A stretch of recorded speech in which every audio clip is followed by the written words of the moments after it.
We're live. Are we sure? We are 100% positive we are live. Are you sure? Yes. Can you guys in the chat? I'm looking at the chat right now. Can you guys hear us? We were sitting here recording. We were thought we were live. We were talking, and I went to the chat. I'm like, why is the chat not interacting? And then I saw Raider type loading. I think HJ got a new streaming setup, and then I saw the live button on YouTube, and I'm like, I never hit the live button. Oh my You goodness. Well, guys you know just what? missed 15 minutes of streaming. Oh my god, I'm so All right, well, embarrassed. we're gonna have to do it all over again. You both are gonna have to catch all your emotions, everything, because we talked about some good stuff. So let me go ahead and reintroduce. Okay, let me get back to this. Wait, where am I? Oh, here I am. Okay, so this is the Love and Marriage podcast. We normally don't have these technical difficulties, but it happens because that is the life of a streamer. I have technical difficulties all the time on my show. I'm your host, Wendy O. This is Hotep Jesus. This is his channel, and we are here with Peter Klamka. Peter is a club, restaurant, hotel, all kinds of stuff going on. How are you doing tonight, Peter? I'm great. Thanks for having me. How are you doing tonight, Hotep? Great for the second time. Okay. So if some of you guys missed it, well, of course you guys missed it. So on this show, we're going to talk to Peter about his take on relationships because he works in a very, very interesting industry that's 24/7. And then we're also going to talk about sexual preference, probably closer to the end of the show because it's going to be a funny thing. Do you want to recap what you had saw on Twitter, Hotep? No, we'll talk about it at the end. Okay. So I think the audience missed it, but Peter, you had said that you just opened a new restaurant with Busta Rhymes. So we have developed virtual restaurants for celebrities. And the first one will be Feast by Busta with Busta Rhymes. And so people how does that work? Can people like eat? Like, how does it work? So you can go on Uber Eats, Postmates, Grubhub, Seamless, any of the delivery apps, and you can order from Busta's restaurant. The restaurant doesn't exist in the real world. It only exists on the delivery apps. Okay. That sounds interesting. And then Hotep, you're going to do a virtual restaurant?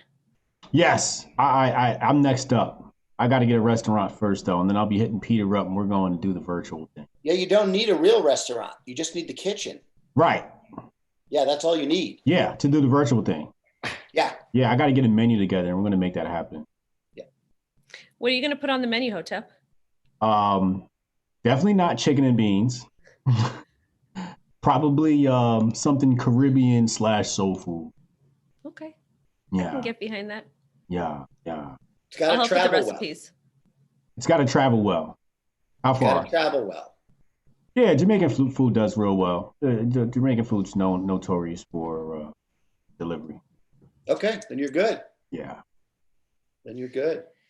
All right. So, Peter, talk to us a little bit about, because prior to getting into the entertainment industry, you worked in almost like traditional finance, and it was like you said that the traditional finance you worked in was like a 24/7 grind. But kind of talk to us how you went from such a very like steady type of job, more like a 9 to 5-ish thing, to working in clubs, having a strip club at one time, hotels, all kinds of different stuff, restaurants.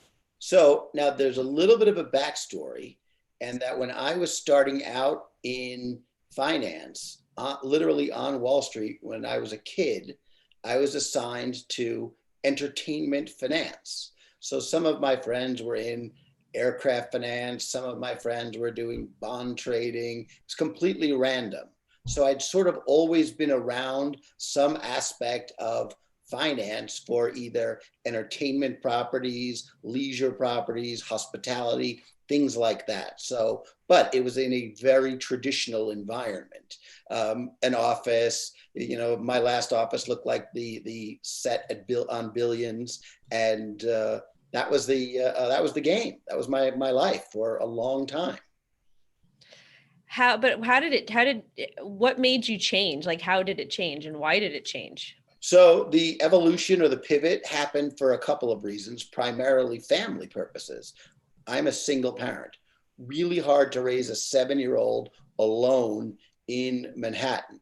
And I was getting a little tired, and the responsibilities. I couldn't dedicate ample time to the job and the kid at the same time.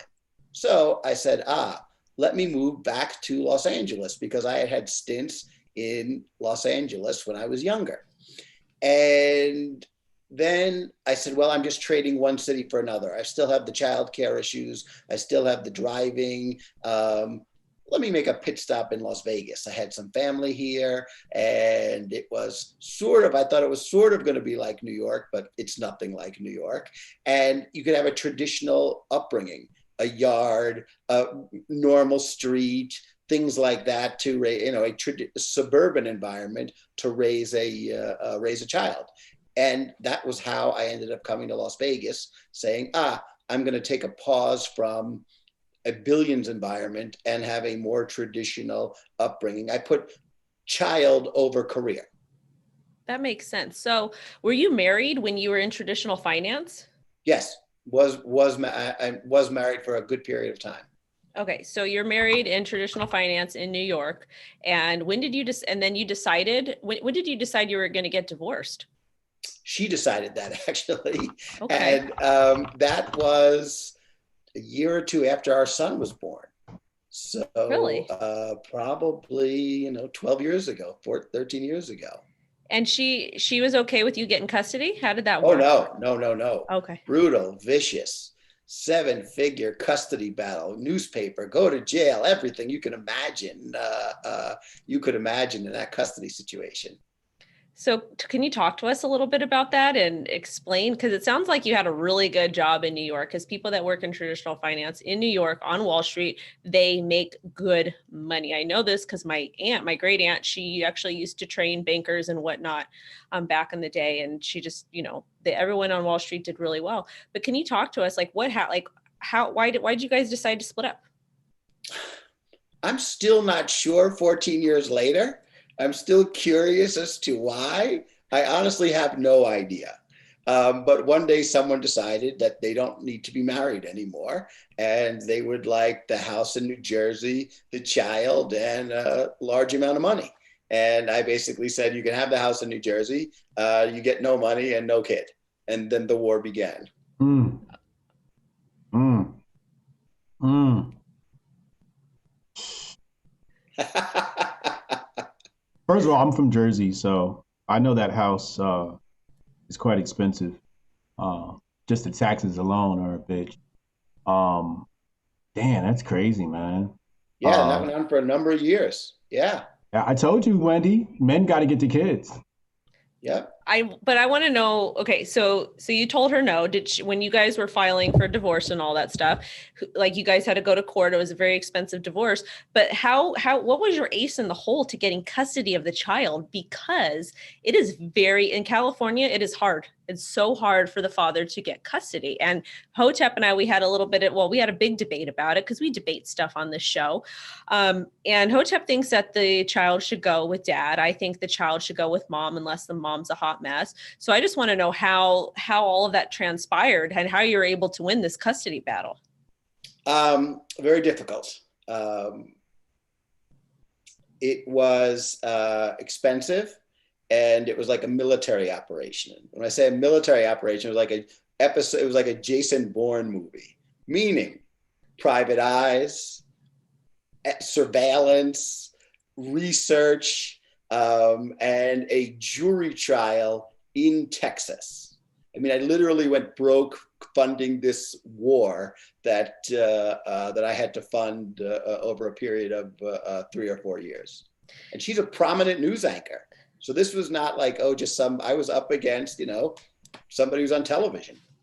Wow. And so did she take the kid and did she go to Texas, and then you guys just... Case eventually ended up in Texas. The one good thing for a man, if you're a guy for a case in Texas, you're allowed to have a jury. And so it's not a female judge deciding, kids go with mom. Oh, that's so dope.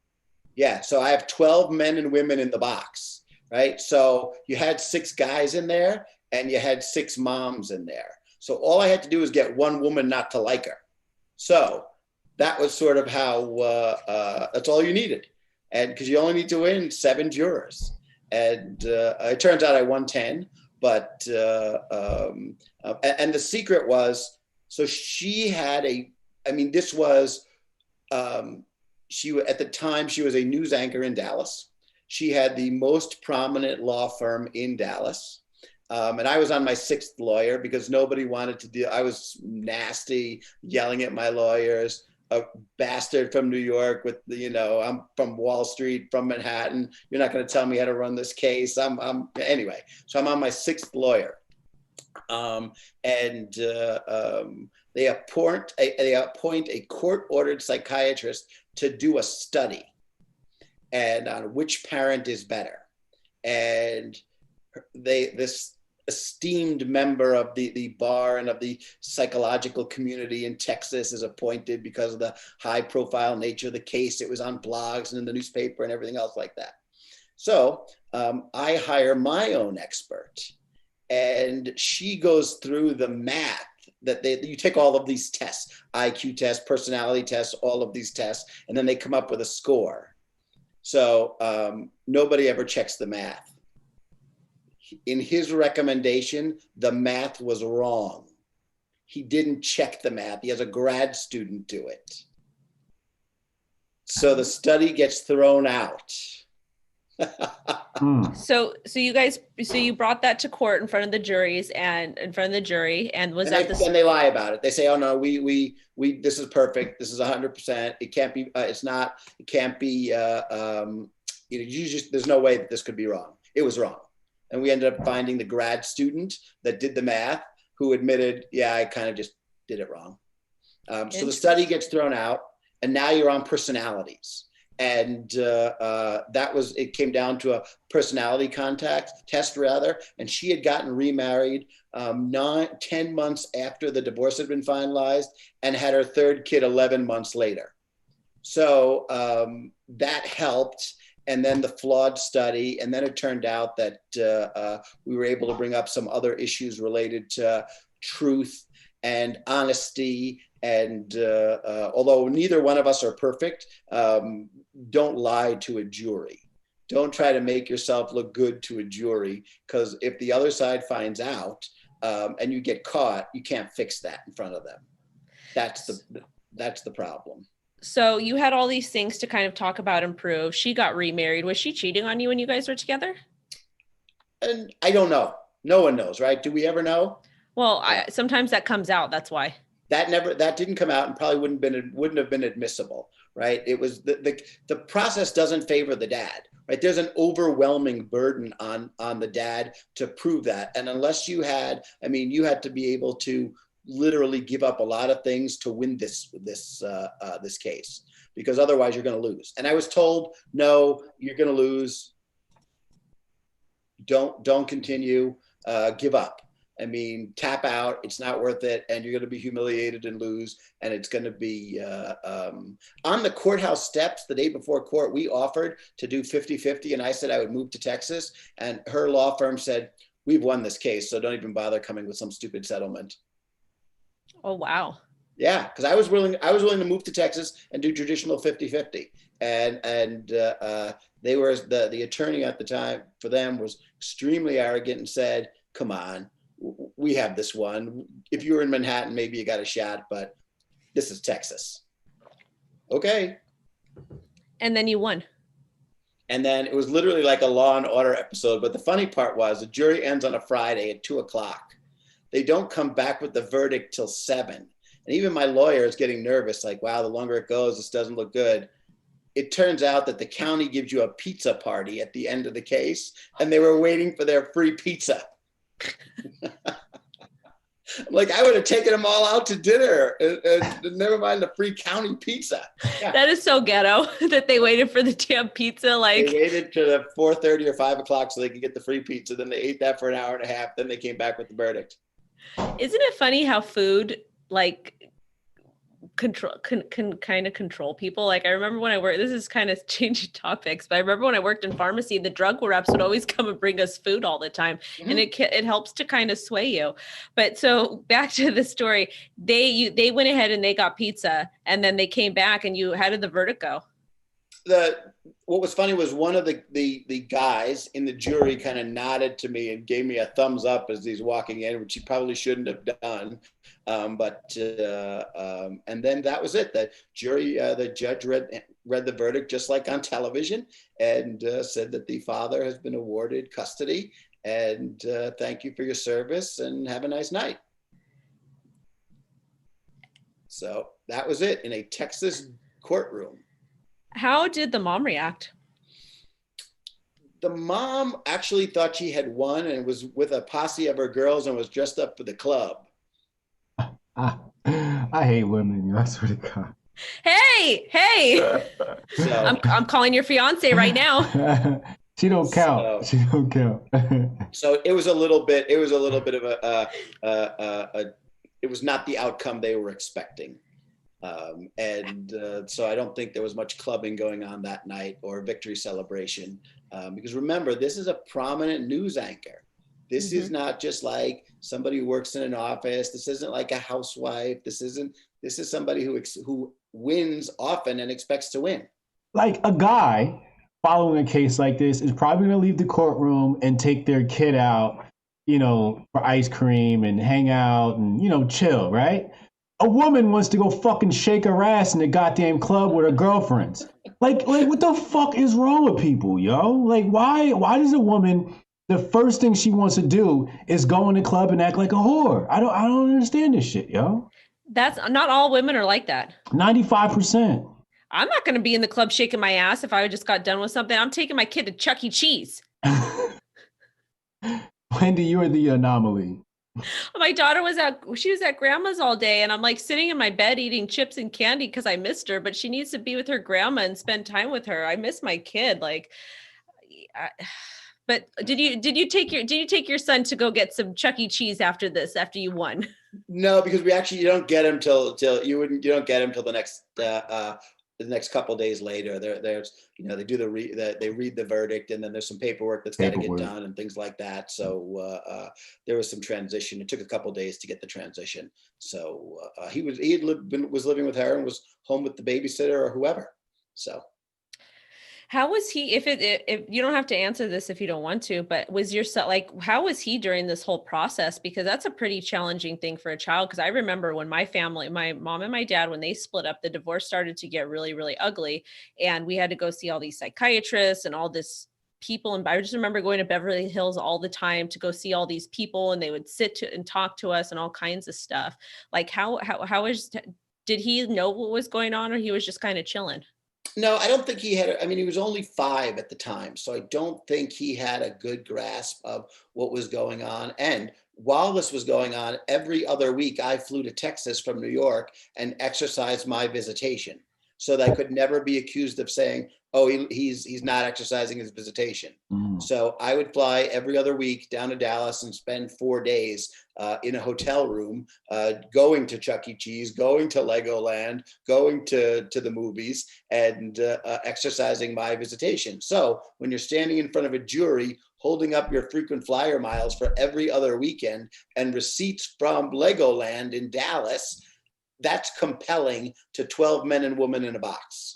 It is. And my first thought coming to that is most men won't do that. Like once they get divorced or once they get split up, most of them are okay with the ex getting custody, and they won't fly out that often because number one, a lot of them are not able to financially, it gets expensive. And then number two, I know a lot of guys where I am, they're not like that. My husband, one of the reasons why I married him is because he was always in his kid's life, no matter what was going on with him. So the fact that you actually did that was very, very commendable, because I don't know too many men that are interested. What are your thoughts? No, Mama, go ahead. No, for me, it wasn't even, I come from my parents had instilled such a strong family sense, and coming from New York with that, doesn't change that East Coast family situation. So I would have to be told to lose. I mean, I went to jail twice in this case. So, yeah. So, wait, hold on. Wait, Hotep, what were you going to say? And then I want to know why you went to jail. I want to hear his jail story. Yes, I was just going to ask a question that was in the chat, but go ahead. I want to hear his jail story. Twice. So I know I don't look that gangster, but it's true. Oh my So God. the first involved an alleged menacing or threatening a phone call that resulted in a protection order that I had never been served with.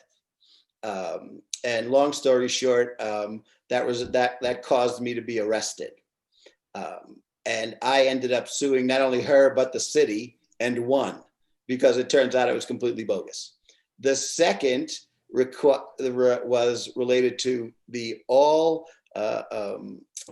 difficult topic of child support. And it turned out that she was turning over my son's child support to her new husband to pay his child support so he didn't get arrested. So, see, if you have private eyes, you can find out this kind of stuff. But here's the problem. The Texas judge said, you need to bring this before me. You don't just stop paying child support. I'm in charge of the case, not you. And so that was how I ended up overnight in jail in Dallas. Wow. Communism. So, but Fucking communism. I'll lock you up. A dad. so, How are you supposed to be a yeah, dad in jail? no, you can't. And the problem was, they admitted that, yeah, she was taking the kids' child support and turning it over to the new. I had to sign checks. I had to cancel checks. I had the whole paper trail. And the judge is like, she'll make an adjustment, but you need to be punished for making sure you're trying to make sure your kid got money. That's Because crazy. I'm in charge, not you. That is wild. That's how the laws work for child support, because I know in California, my man and his ex, he was still paying her, but he was paying her under the table. But I guess there was a certain period of time where she was still collecting from the state. Something had happened. And so and she never reported to the state that he was paying her, or I forget exactly how that happened. So when when we started renting our first place, we started getting all these notices in the mail that they were going to suspend his driver's license. And we are like, oh my God, what the hell? So we go to court and we look at the balance of what he owes, and he owes I think like $100,000 in back child support or something crazy. So it took like 6 months, but we were able to prove that he was paying her and all that type of stuff. But they're serious. They will just, in California, it's serious. And I had no idea Texas was that strict either.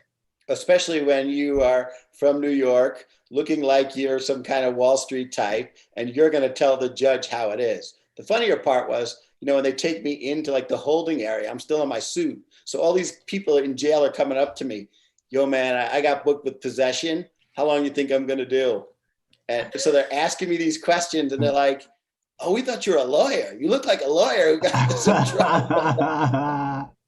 So I would have played that up. I'd have been like, hold on, let me see your case. Let me take a look at your case. Well, the funniest thing is why I no longer carry an American Express card. So I gave my American Express card to my lawyer and said, you can take the bail money off of this, right? Okay. It was a larger amount that they wanted for bail, and I was out of my trade area, meaning it wasn't New York where I was from. So they wanted to phone verify it. And my lawyer's like, well, he's in jail. They can't phone verify it. So sorry, you got to stay in there overnight. I'm like, what good is it, right? American Express, your concierge service isn't really that good if you can't really bail somebody out of jail. So that's why, no, forget it. So you get custody and you're in Texas. And then what is your next step? Are you going to go back to New York with your son? Yeah, no, we went back to New York. We lived in New York for a couple of years.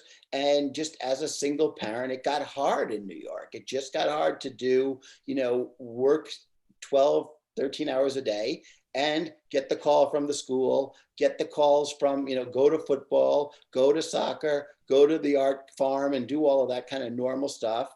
And nannies, babysitters, it's really hard to keep them in New York. It's a challenging situation. And I just was exhausted and said, I got to make a change because it's just not going to work for him or I. And that's how I ended up in Las Vegas. Okay, so you're in law. So then did you just decide to quit your job in traditional finance? How were you able just to transition from this traditional finance world to Las Vegas and then the club life pretty much, even though you're Was able managing to do stuff. some of it already, was able to do some of it remote, right? Was able to, certainly able to trade stocks, certainly able to do deals remote. Didn't have to be on Third Avenue to do all of that, and eventually I was going to, after a year or two, open a West Coast office for the firm that I was working at. That was really what the plan was going to be: get settled, let Peter get a little older, that's my son, and then, open up an office in Century City. And that would be the West Coast office of the firm that I was working at. But it didn't exactly go according to plan, because all along I had been involved in crypto, Bitcoin ATMs, and that was really sort of, the 2015, 16, the early days. So, okay. So you guys are in Vegas. Does your son, does he get to get custody, or does he see the mom like every other weekend? She's around. It's just flipped. I have school custody. She has summer custody. Ah, okay. So you have him during the fall, like during the school months, and then he goes with her in the summer? Correct. Yeah. Oh, that's dope. It's just and the other thing is, so education's like such a real part of my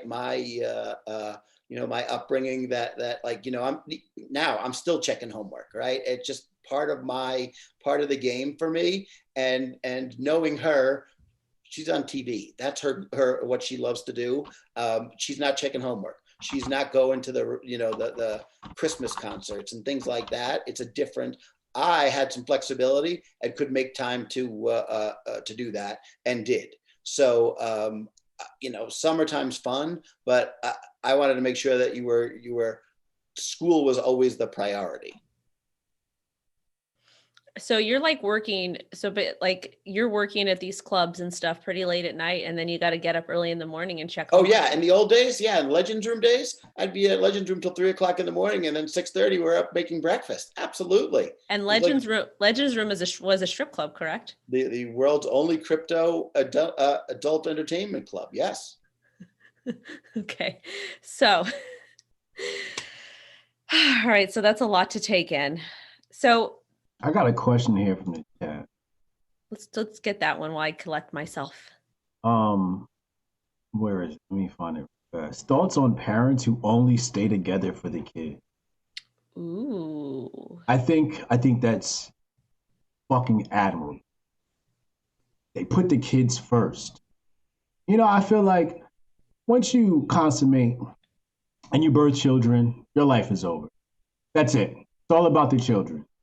All this shit, I need to find love. Fuck love. Love your fucking kids. Put the kids first.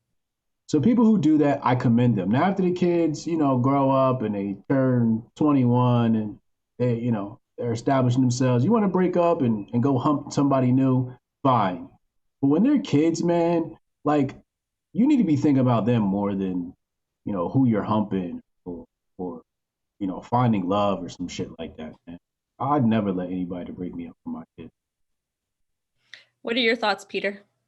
So, coming from that traditional New York background, it's unbreakable, right? Once the kid is there, you should hang out the 18 years. When they go off to college or wherever they're going to go off to, then that's okay. And so, but unless there's violence, unless there's like a bad drug addiction, but I mean, I've checked somebody into Betty Ford. So, I mean, that's doable. That can be fixed, but extreme mental illness, violence, something like that. Right. But if it's just, I don't like them, or she's not cute anymore, or he didn't turn out to be the winner that I thought he was going to be, but there's two kids involved, different story, because the kids didn't ask to come here. Yeah. And if you chose a loser, you should have thought about that before you opened your little legs. But you gave him that whop. You should have thought about that. You should have known he was a loser when you first got with him. And if he fell off, halfway through the relationship, lost his job or whatever, hey, you got to stick that out, man. You chose that man. You should have dated a basketball player or something if you wanted that type of life.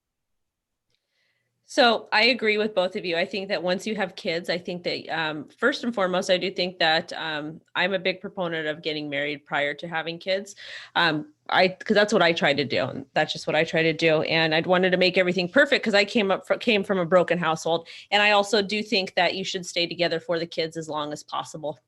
And I mean, unless there's violence, if there's drug addiction, I think that you can go through it. But unless like there's violence, and then you can go. But just really try to work it out because it does impact the kids. It's not fair to them. Yeah, I mean, if somebody's a crackhead, then I can understand because that's just bad for the kids too. That person needs help, and they're a bad example for the kids. If there's an alcohol problem, then I can understand, things like that. Like Peter said, if there's violence, then yeah, because all this stuff is just unhealthy for the kids. You're putting the kids first, But yeah, I think you guys got to stick it out. Sleep on the couch if you have to, get a bigger house, your own room. Parents can split up that way, but just be in the same house for the kids. Yeah, yeah, absolutely, absolutely. If you guys can't get it together, one of you are just too immature, and usually it's the woman.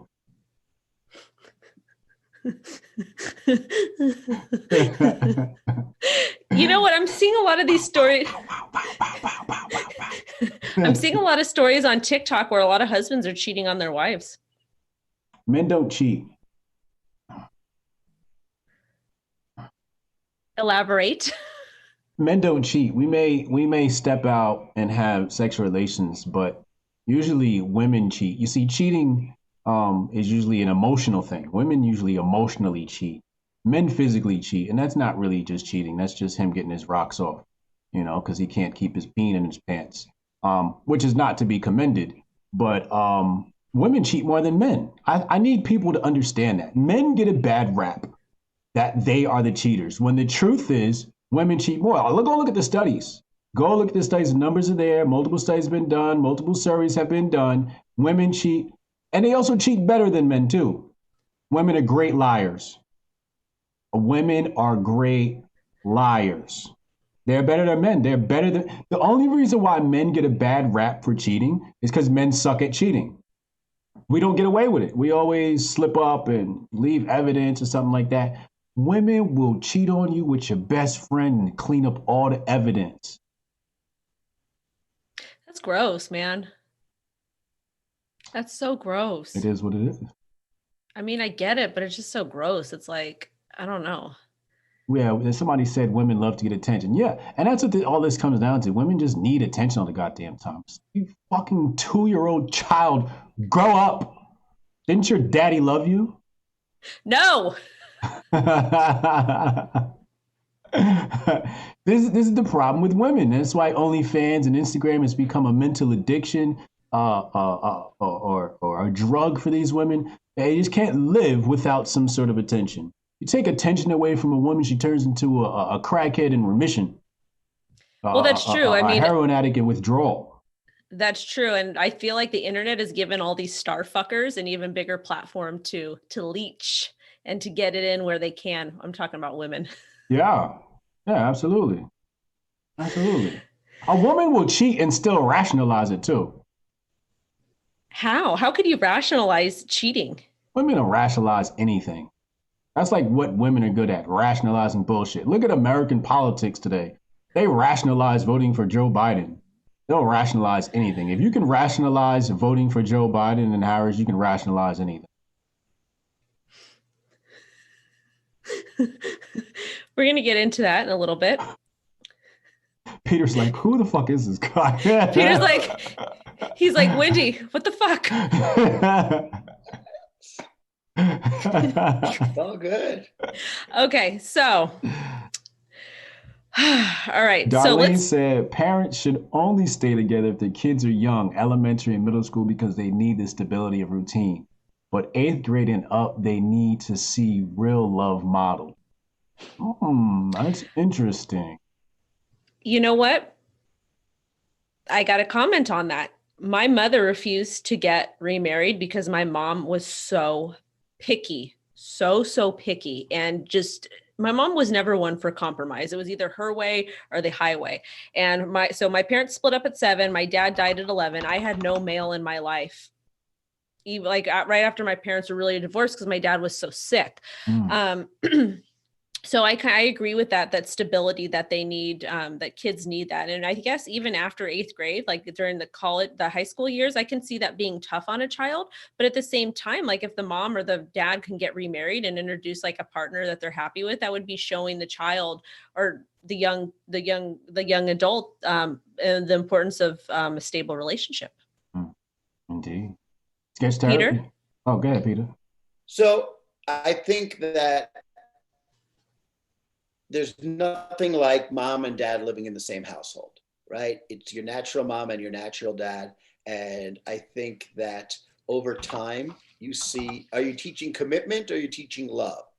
Right? Do you want to teach them that I made a commitment to bring you up and to have you, and your mother and father, got married for better or worse, and this is what worse looks like. So there's an argument to be made for staying in the game, even if look, your grandparents' generation stayed in the game. Nobody was getting divorced in that World War II era. Nobody was getting divorced in the 1960s. It was actually, because I researched this as part of my case, it was Ronald Reagan who, as governor of California, created the no-fault divorce law, which eventually got adopted around the country. So one person could say, I don't want to be married anymore. And it didn't matter if you cheated. It didn't matter if you stole money. It didn't matter if you gambled. You could just walk out, right? There's no more, years ago, there was like a merit thing. Like there was a blame was assigned. A court was there, got involved to assign blame. Now they don't care. They just sign the divorce and that's it. They only fight over money. You only fight over money or the kids. There's no there's no reason. The court exists to break the contract, right? You made a contract to be together, have children, have a family. That was the traditional American system. And then it changed. And now the court breaks the contract. Usually you sue to keep a contract. In divorce, you sue to break a contract. Bring back the nuclear family, man. That's all I got to say. So that's, but at the same time, there is having some perspective. You do want to give your kids the opportunity to see you tell them that divorce is wrong. You tell them that divorce, you marry for the commitment and you marry to keep the family together. But in the event it doesn't work for whatever reason, and don't assign blame, your mom's this, your dad's this, you do want to at least give them some type of role model.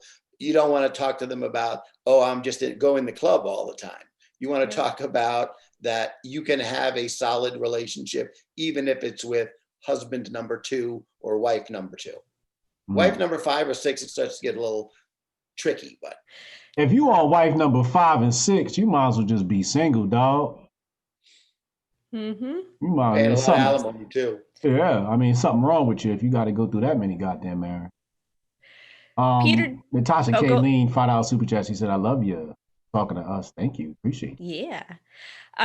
Peter, did you after you were split up with your wife and you got full custody of your son, because we know that your ex-wife, she got remarried shortly after and was pregnant. Did you ever bring women home in front of your son?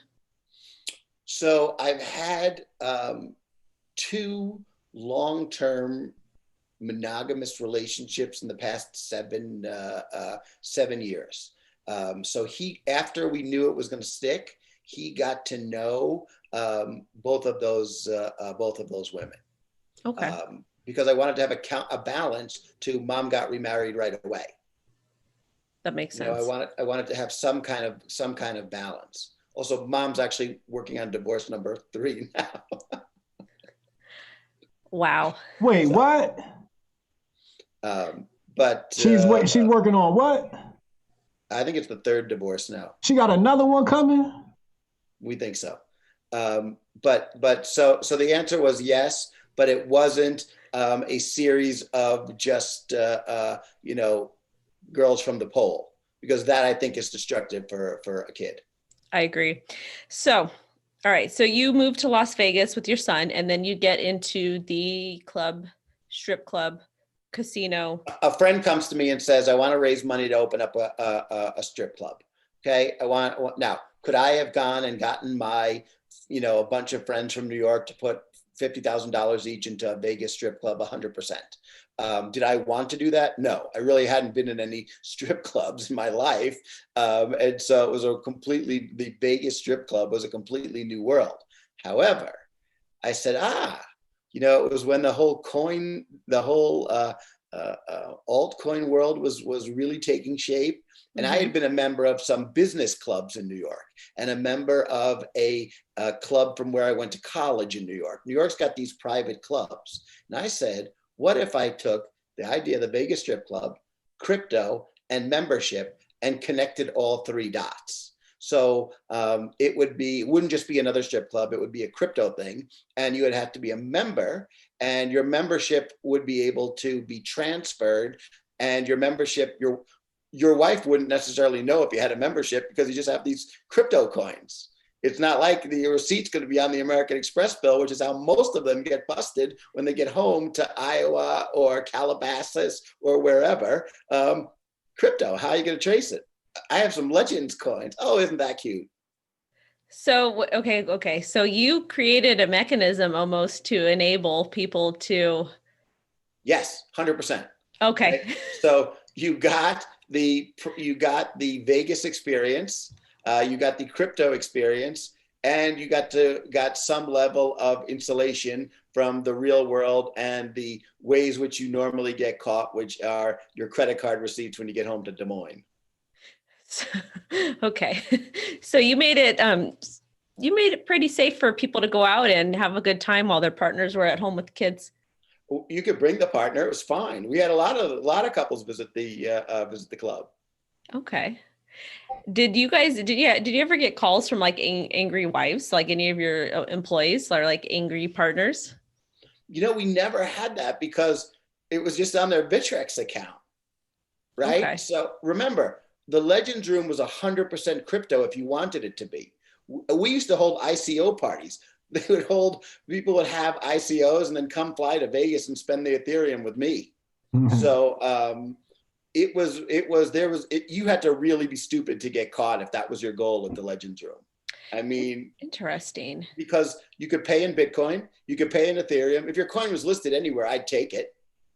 And there's no record of it. I mean, we have a record, but it's certainly, but as far as your wife goes or your significant other goes, it's just this funny crypto stuff.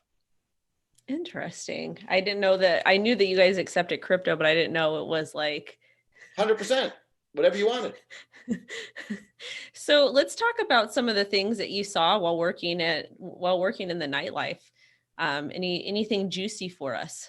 So there's two different types of nightlife, right? So we eventually evolved to the regular club business. So we have a place in Vegas, we have the place in Hollywood, the place in New York, and that's more of a traditional nightclub VIP experience.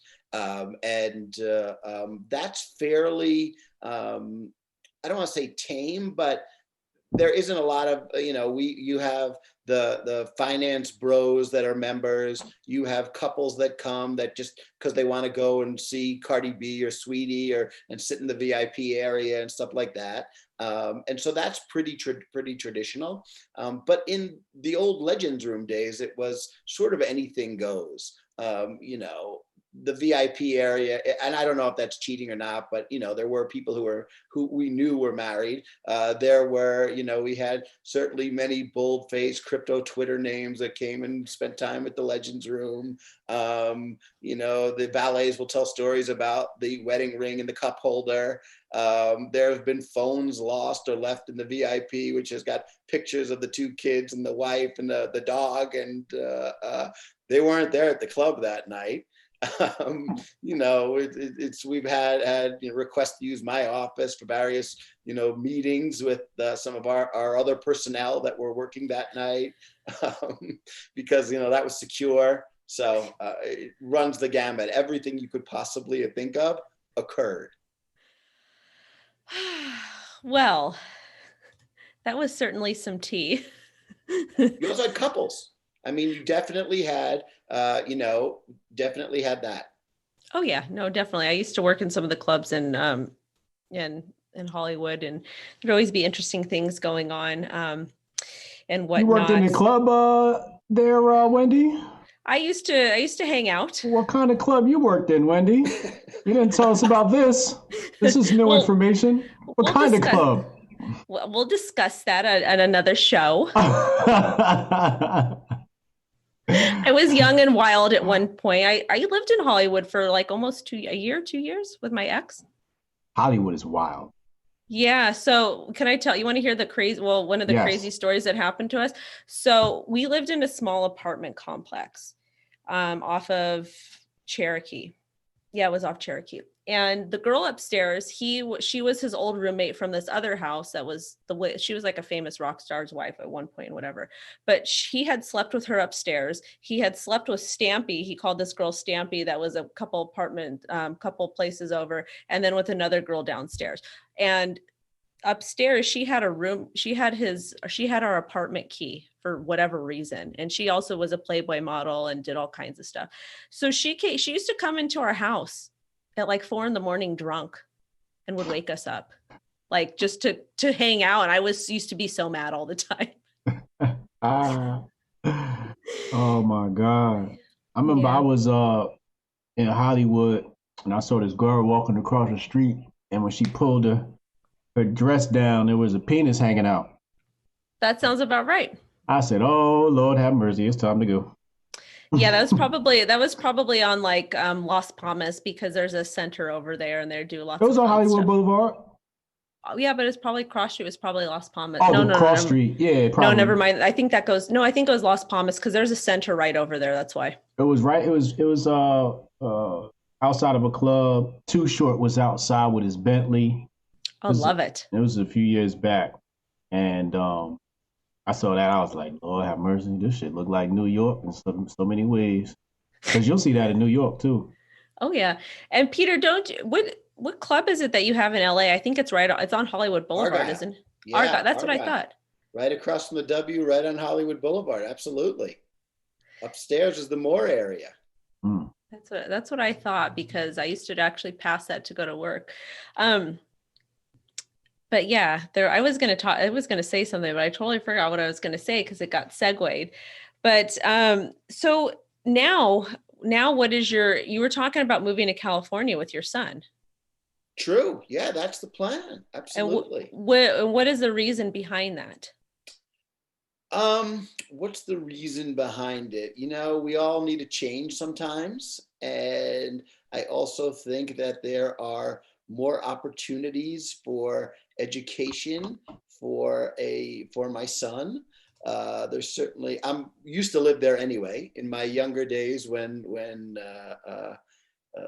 in my other life, I lived in Southern California, and it was always a great area. So we'll hope we can catch lightning twice and move back. Peter, you And then, realize business, Peter, everybody's trying to leave California right now, right? so that's obviously from an investor, it's the bear market. You want to buy when the market's down, right? I don't think the market's gonna go down though. I Oh, think it will. people I think people are leaving because of the communists. Right. So, I mean, you have to be smart about where you live, how you live, and things like that. But I think that, okay, so lots of people want to live in Las Vegas. Okay, they want to leave California and come to Vegas because they don't want to pay taxes, and they think Las Vegas is better. If you're 70, Vegas is awesome. Okay, but Las Vegas is one street. Yes. Everything else is the suburbs. Yes. Las Vegas is also very conservative.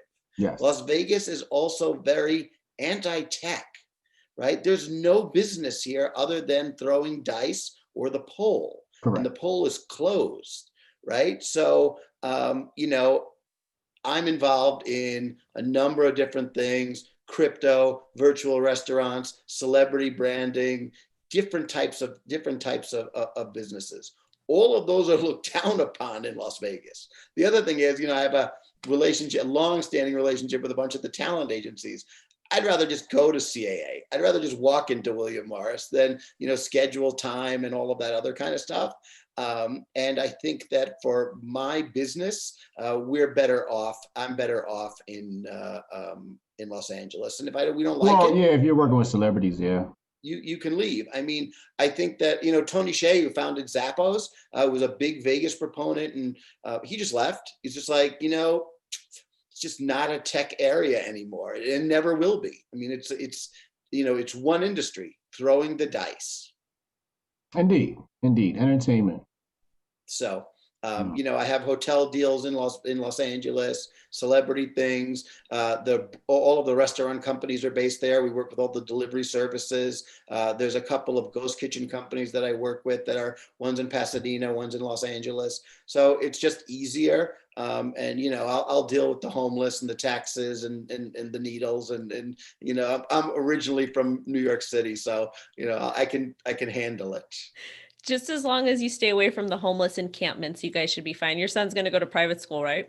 So, well, we'll see. Let's put it that way. We'll see. He would like to be homeschooled and just do video games all day, but which was funny because I'm like, could I borrow your Switch? He's like, what? So I'm working on a video game deal for in-game ordering for food delivery.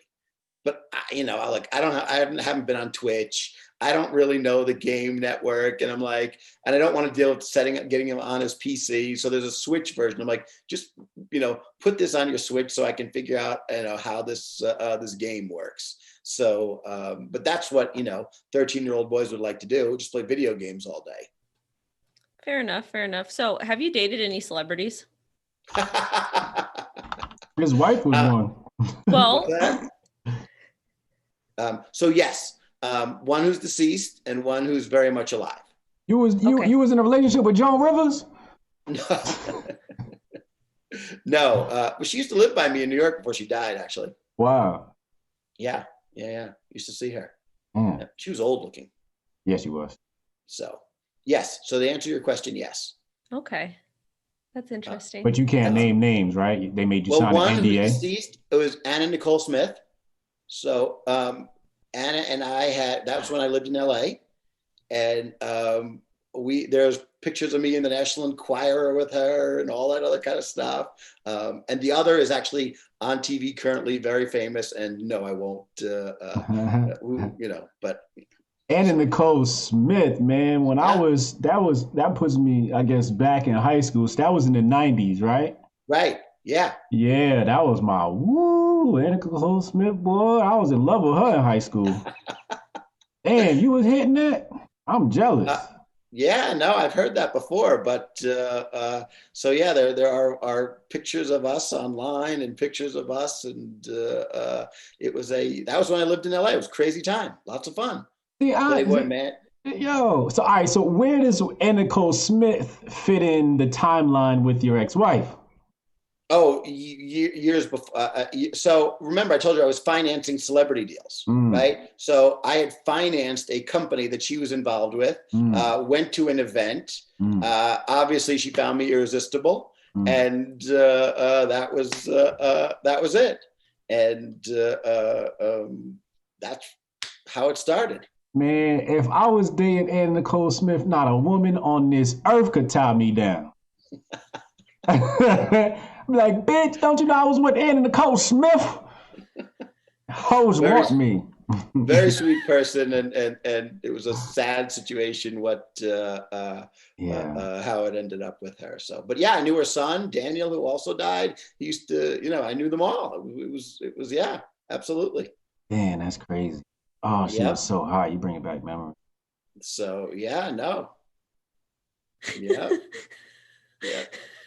So it was it was an interesting time back in Southern California back in the 90s. Absolutely. Damn, 90s Peter, were a lot of fun. Peter sounds like a guy I need to know. I'll be out there. Talk about we'll have some Busta Rhymes burgers and chop it up. Oh, that's what we gonna do. When you get out here, you gonna holler at me. We're gonna make that happen, man. Yeah. You know what I'm saying? I'll take you through the hood. You know what I'm saying? You probably been through the hood. You hang with Busta. My first celebrity deal was with Easy, Dre, Jerry Heller, and MC Ren.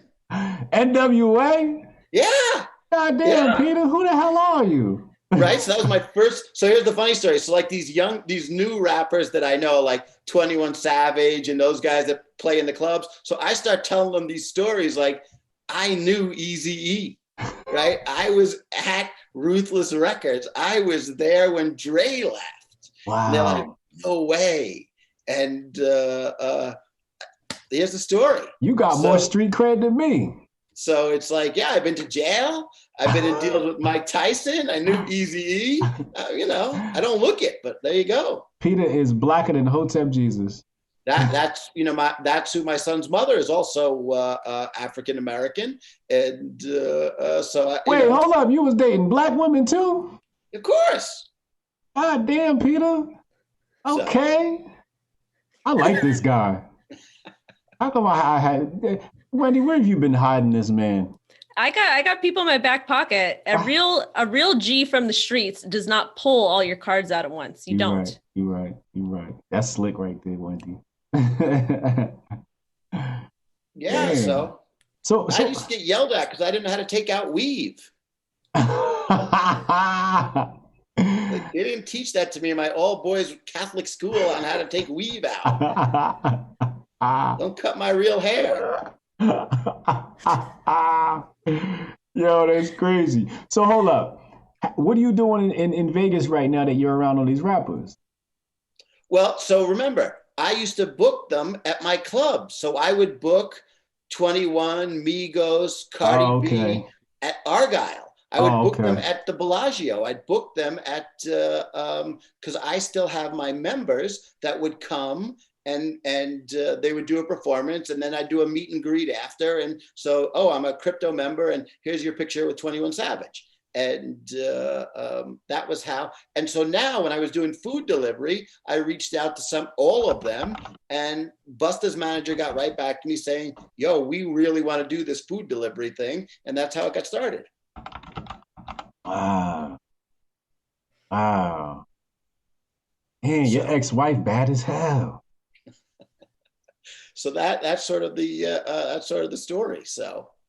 Well, when I first met whoever was running the Morecoin account, because I know you guys sponsored one of my trips out to Vegas, but you had said to me, you says, oh, well, do you and your husband want to come out to go see Sweetie play? And I was like, what?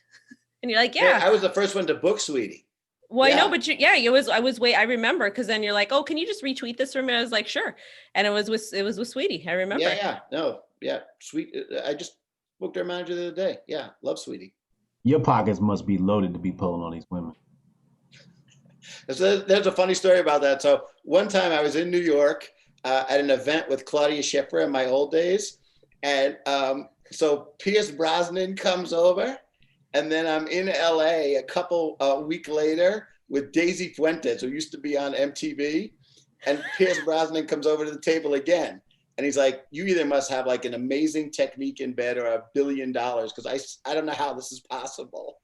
Yo, Daisy Fuentes, she was so bad. I used to be in love with her too. Yep.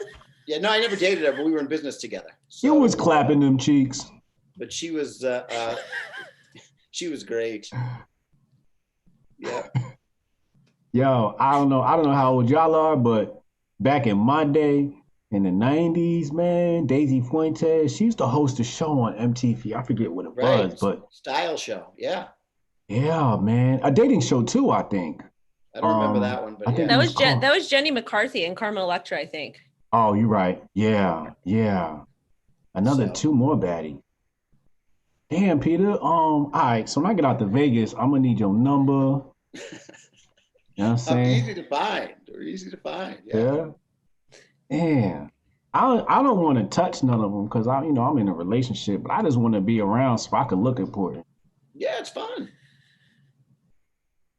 Take some pictures for the gram, get my clout up.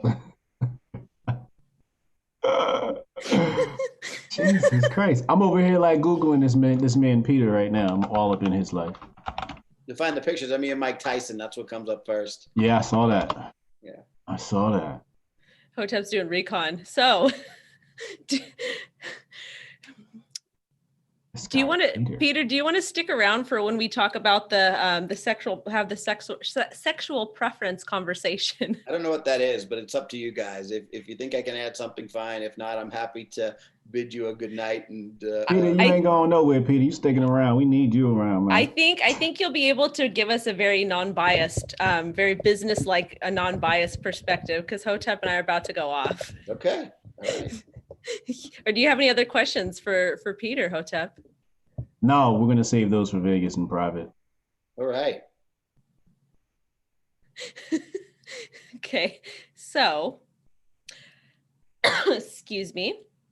So what was the thing that you wanted to talk about on the show that you tweeted out? Oh, me. Okay.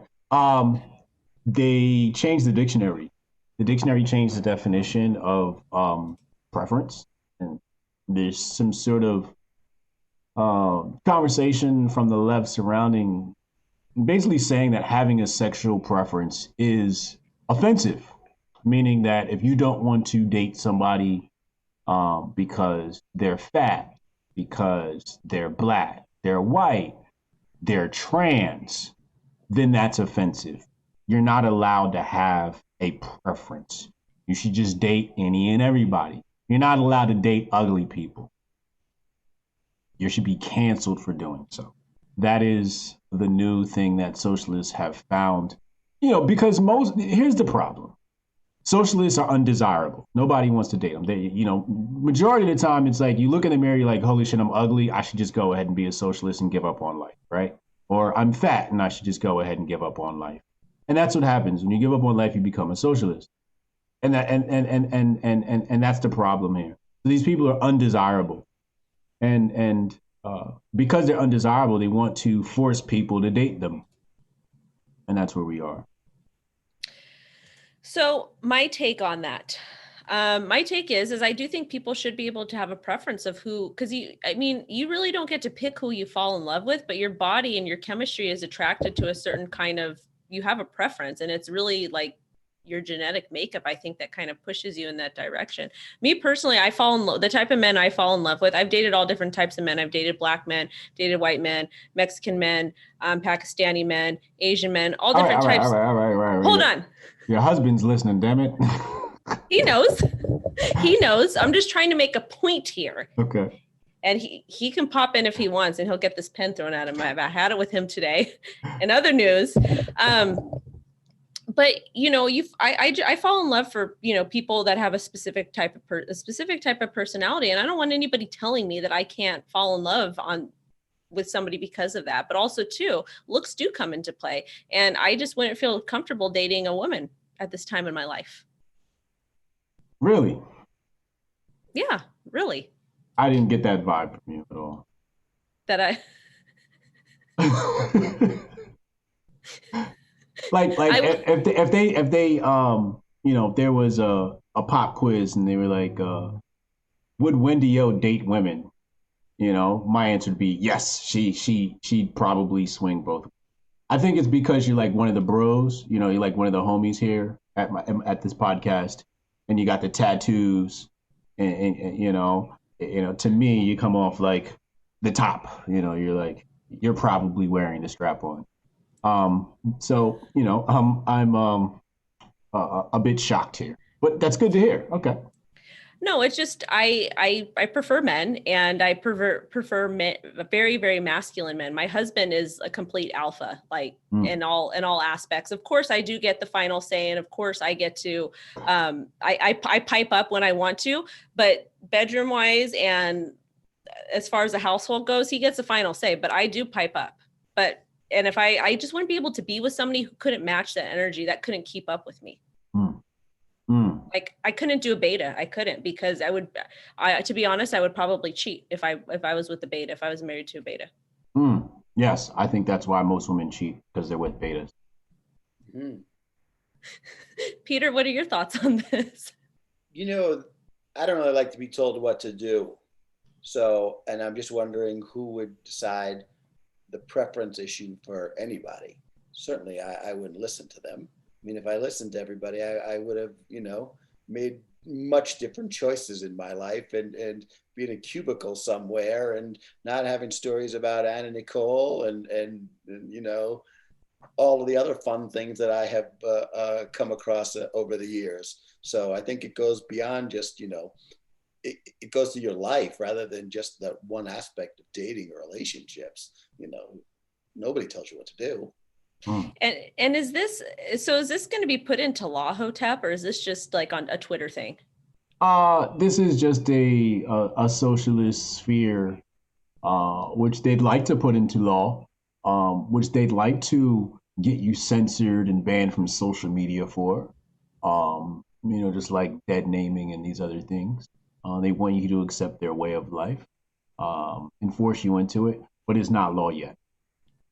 Yet. Well, I did see that Twitter banned a particular link to a news story because they said that it went against some of their terms of services. Yes, and today Facebook decided that they were going to limit the reach of the story about Ukraine collusion with the Biden family. They said we're going to limit the reach on our platform until the facts are verified, which to me is election meddling. Um, and they're covering for their guy. That's basically what that is. What a time to be alive. What a time to be alive. It is. What a time to be alive. Somebody wanted to know from you, Wendy O, what's the difference between a beta and an alpha? Ooh, this is a good one. So let's talk about this a little bit. One of my boyfriends that I had dated right before I got with my husband, he was a beta. And I used to do whatever I wanted all the time. I said, I'm going here, I'm going there, I'm doing this. And sometimes I just wouldn't even return his phone call, or he would be at my house and I would just say, I'm leaving. And so I did. And he wouldn't tell me anything. He would just sit there and wait for me like a puppy.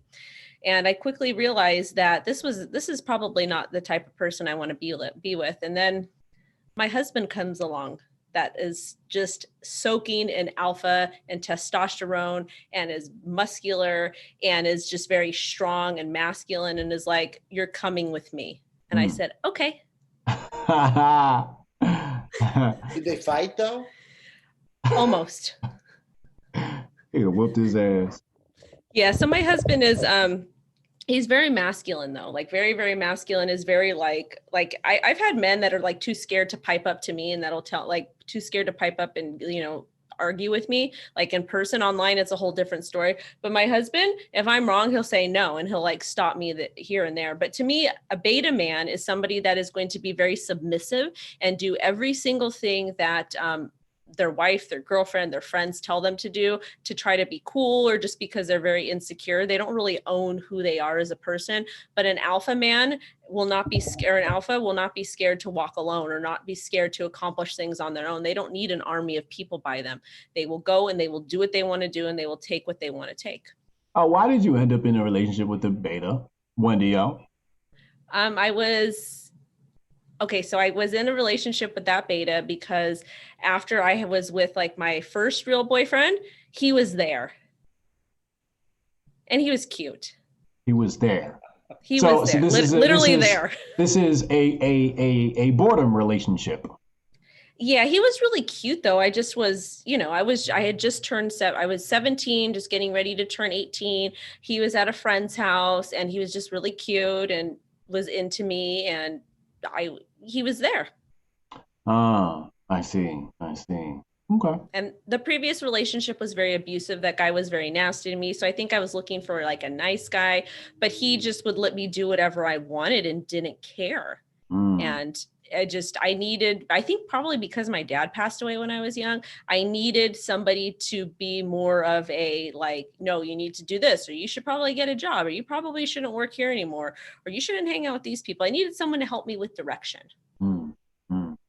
Yeah. Okay. I like that answer. I like that response. No argument for me. That's rare. That is rare. I approve. Yeah. I mean,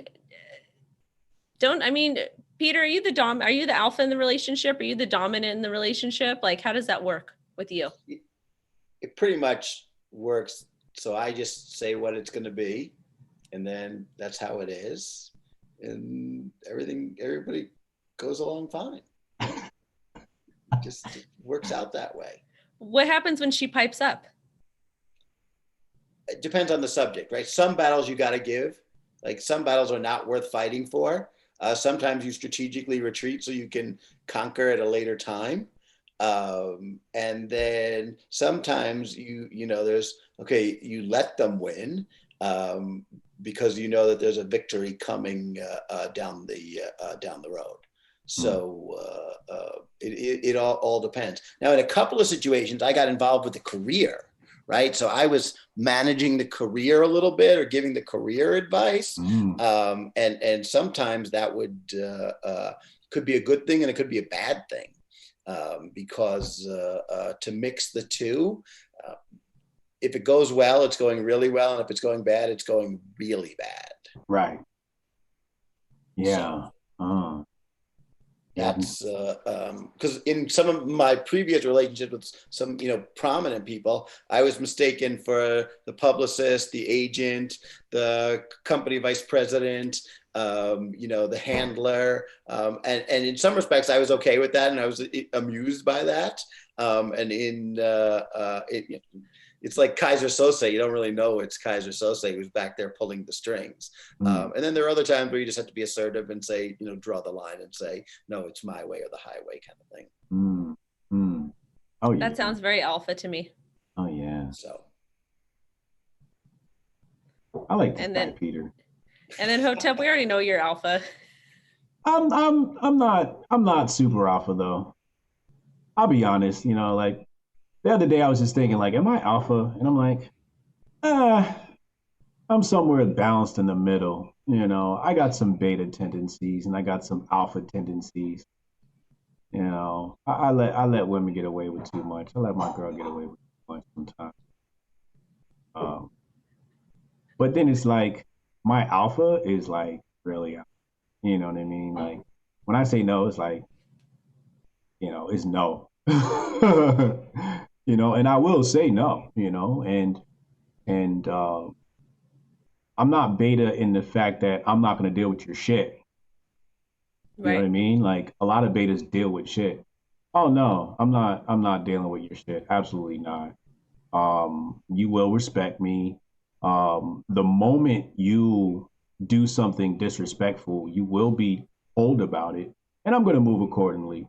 And I might bang your best friend, but that's a whole nother story for another day.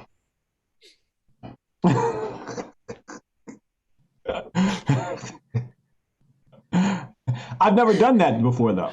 I've never done that before. I'm just saying, if you want to play games, we could play games. See, that is a pretty alpha response for the most part. Yeah, I mean, like some women, and I'm thinking like, in my 20s, like I'm 40 now. If I was in the dating scene, I wouldn't have, if we have to play games, then we're just not going to date, right? Like we're going to smash and dash and then, have breakfast in the morning. I'll see you later. And you text me, it's whatever. But like, if we're playing games, I don't really got time for games, it's just, but when when you're young and 20, man, like, I remember dating girls and, they do something like stupid. And I'm like, oh, you just gave me a free pass to cheat. Thank you. Which is a very toxic way of looking at things. It's not how you're supposed to operate in this world at all. But I was young and I was just like, oh, that's what you're going to do? No doubt. All right. Watch how many hoes I get this weekend. And then I was also an asshole. Like when I get caught cheating, I'd be like, so, man, like, is you gonna leave, bitch? I was very toxic in my, and also I wasn't the type to approach women. That's why I think I'm not like a lot of these guys that are alpha. They go out and they pick up women, they approach women and all that. Not me. I'm more of the type where I'm like laid back, and you gotta approach me. If you don't approach me, we just not gonna date because I don't know. It feels weird approaching women, and it feels desperate. I feel desperate almost. You know what I mean? Like either we have chemistry and we want to talk and chill, but I'm not about to holler at you and tell you look pretty and all this other bullshit. But you know, I would say 90% of the time in my life, women have always approached Okay. me. I just focus on being like uh, very desirable. Like that's my game. Be desirable, right? Look good and fucking have money and be confident, right? Like confidence is gonna get women, you know. So like you'll be at a party and everybody's like gawking over the hot chick, and I'm just like, man, fuck that bitch. Before the night's over, she's sitting next to me wondering why I've never looked and talked to her in her direction. You know She'll what I come mean? talk to you. Yeah, yeah, yeah. Because every other guy has already hollered, and she's wondering why this one guy sitting in the corner over here hasn't even looked at me. You know, so I'm alpha in that sense. Um, but yeah, I'm not alpha like some of these other guys. I don't even know what it means sometimes. Well, I think it kind of depends and it kind of varies for each person. Like I have an idea of alpha. Like if I was single and I was out interested in looking for other men or to pick up other men or wanting them to pick me up, I have a type that I would look for. Mm. It's very, very specific because I could like somebody that's meager and just kind of weak. If I just can't, because if I can't, like if I'm dominating the conversation, like on a sexual level or like connection level, I just couldn't do it. I would get bored. It would be too easy. Yeah, yeah. Yeah, the girlfriend I had before last, she approached me. She was an alpha chick too, so she worked on Wall Street. And she approached me. She basically bagged me. I was like, wow. She was very, very sexy, very, very sexy woman. Brown skinned woman. Um, but yeah, women approach. What are your thoughts on all this, Peter? On the approach, just everything. But so I've seen that. You've seen that in the traditional club where you get these girls and it's the guy that doesn't fawn all over them, that doesn't send them a drink, that doesn't do any of that. And I've actually played that game a little bit where I would sit there in my little private table and alone. Now everybody knew who I was and people that worked for me and like all the dumb hot girls would want to, could I go back there? What is back there? I mean, I could have been a serial killer for all they knew, but because I was ignoring them and I was sitting by myself playing on my phone, there must be something where all these, everyone came out, oh, you look so beautiful. Oh, the jewelry's good. The makeup's good. Yeah, you look so hot tonight. I could care less. And so that reverse works. Yes. Yes. That's what I teach in my book, Unbreakable Rules of Masculinity. Be desirable and do not desire. Do not desire these women. Trap. Well, I mean, but also too, it's like if you walk into a place, if you carry yourself a certain way and you invite that energy in, you can get the whole club or the whole room to just stop and to stare at you. Because I've done that before. Oh, we know you have. I have.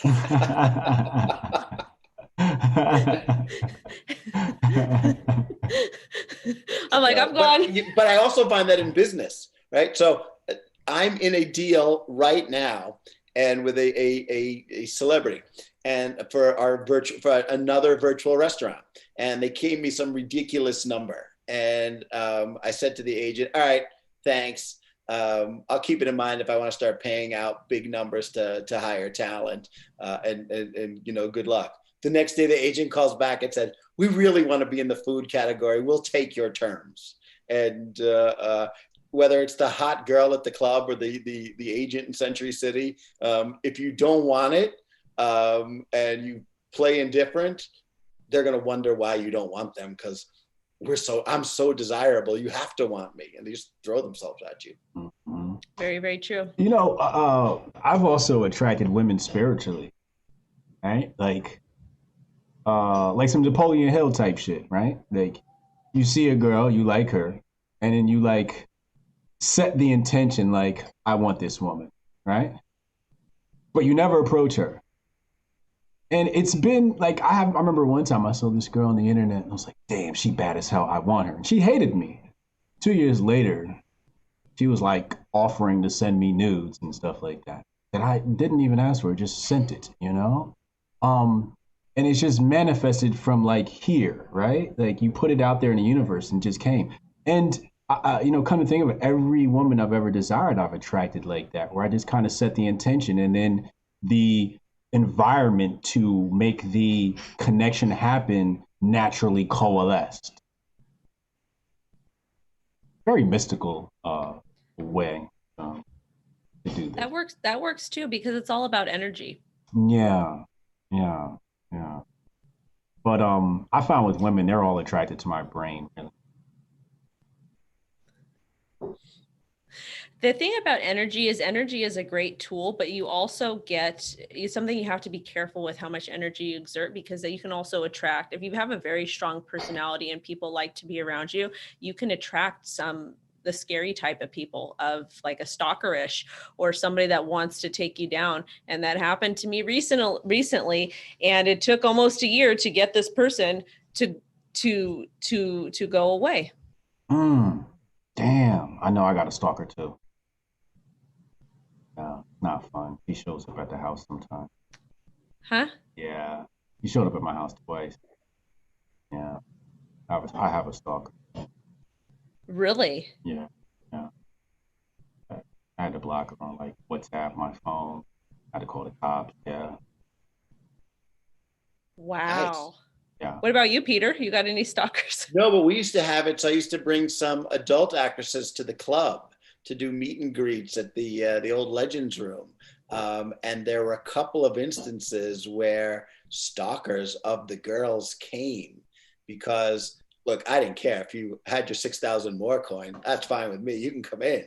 And but one of the girls came up to me. She's like, "Oh my God!" She turned pure white. Now this is a girl who's a adult actress who is, you've seen everything with this young lady, and she was she's like, "That guy's threatened to kill me. That guy wants, if I don't marry him, he's going to kill me, and there's a restraining order against him in California but not in Nevada." And so I've had to deal with we had security and things like that, but yeah, I mean, it's a scary situation with some of these especially if you're a public person, if you for at whatever level, it's an issue. So some sort of mental illness. Well, I think they know you too because they've seen you and they feel a connection to you, and so it's like once I've seen you with 6 guys on Pornhub, all of a sudden I want to know why I'm not the 7th. So so I'm gonna buy my crypto and come and meet you and convince you that I'm the one for you.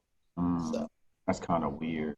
It is weird, really very weird. Yeah, I've never had that problem. I couldn't even imagine myself like fawning over some female. Are you serious? It's like too many of them out here to just worry about one. No, yeah, but it's weird. Yeah, it's really weird. That's scary. It like is. that's just scary, and that's why I'm so protective of like my daughter, of my husband.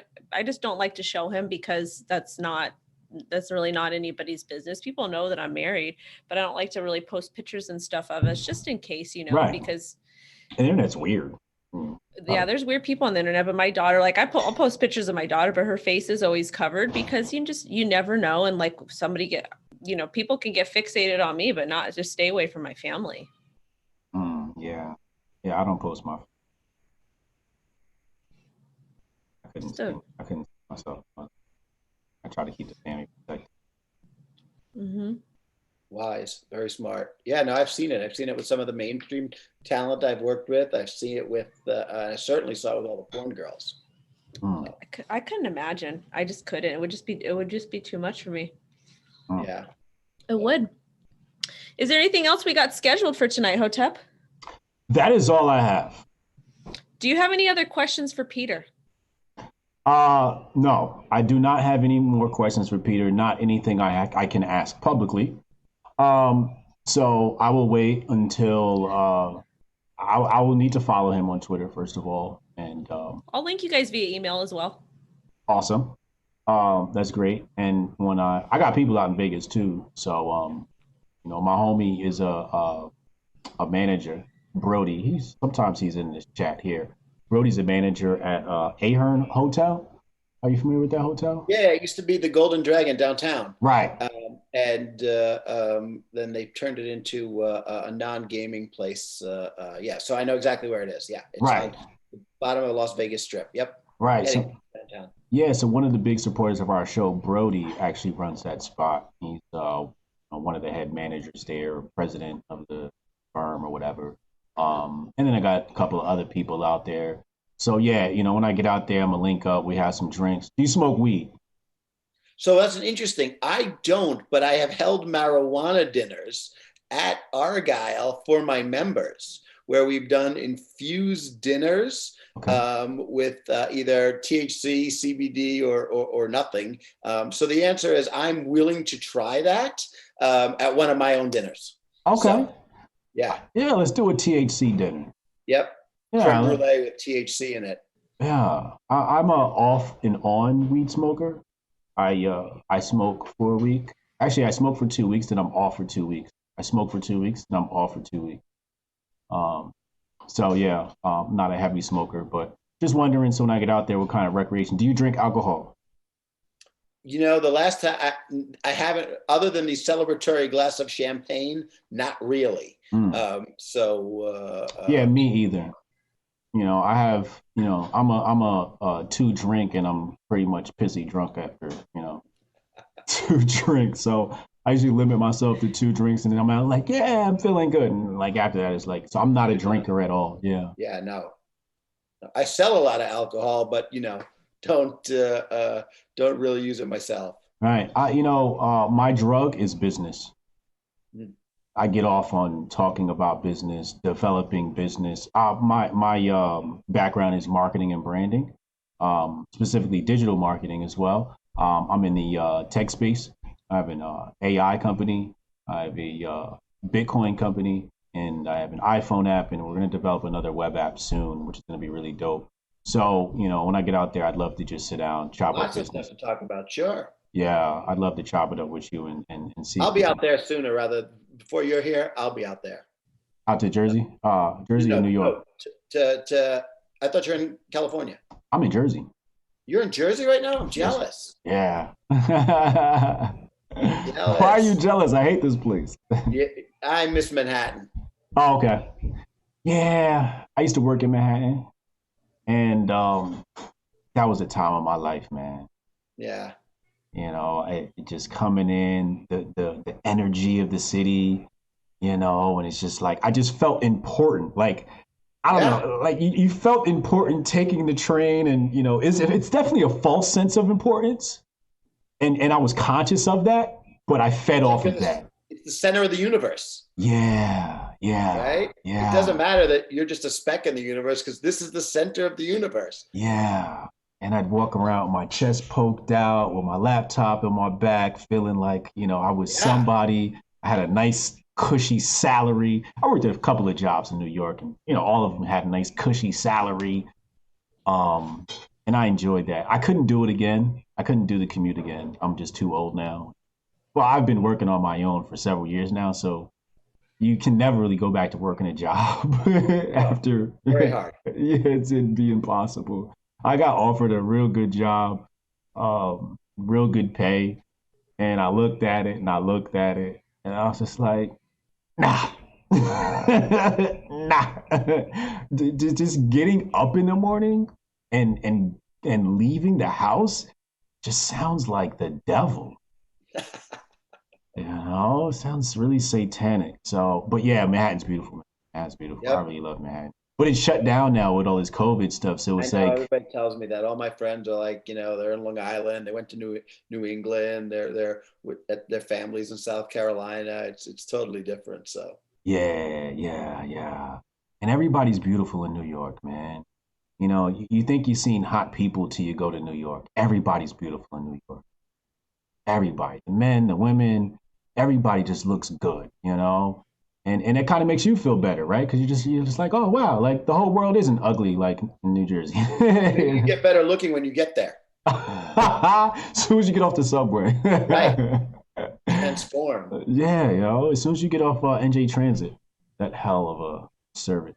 Right. You Um, change into the caucus. Absolutely. yeah, yeah. I changed over in Newark. Okay. There you go. Yeah.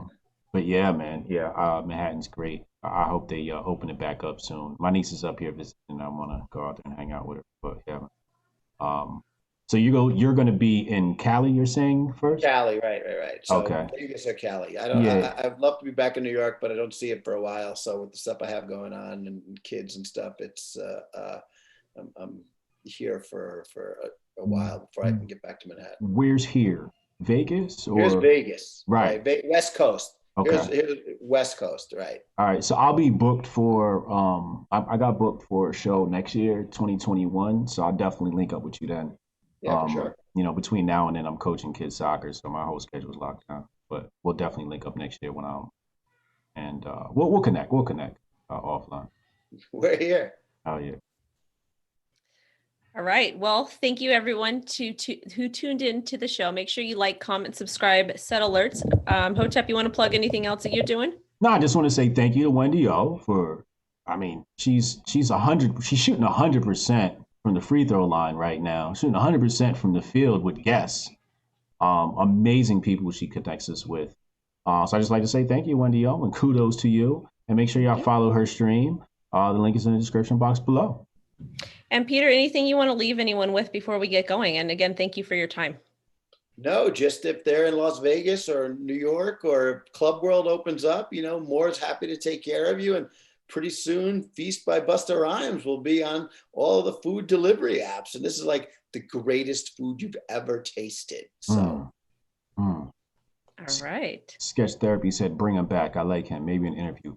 Yeah, we might have to bring you back. I do interviews. I've interviewed a lot of infamous people: Scott Adams, Curtis Bone, Adam Curry, Young Favreau, Jason Whitlock. A lot of notable people I interview. I just did Michael Mouse yesterday. We'll bring somebody. I'll bring somebody with me when we launch one of the products. We'll do that. Oh shit! Yeah, let's do that. We'll do that. We got media time scheduled from some of the virtual restaurants are going to be nationwide anyway, so for sure. If you get me Busta Rhymes, I'll kiss you in the mouth. That's all right. Hello, let's do that. Let's make that happen. Yeah. Oh yeah. All right. Have a good evening, everyone. It is bath time in the O family. Take care of that. Bye, guys. Take Kayleen, $5 super chat. She said, "Love you, Wendy Yo, and my white tee." Peace out. I love you guys. Thank you so much. Appreciate you. See ya.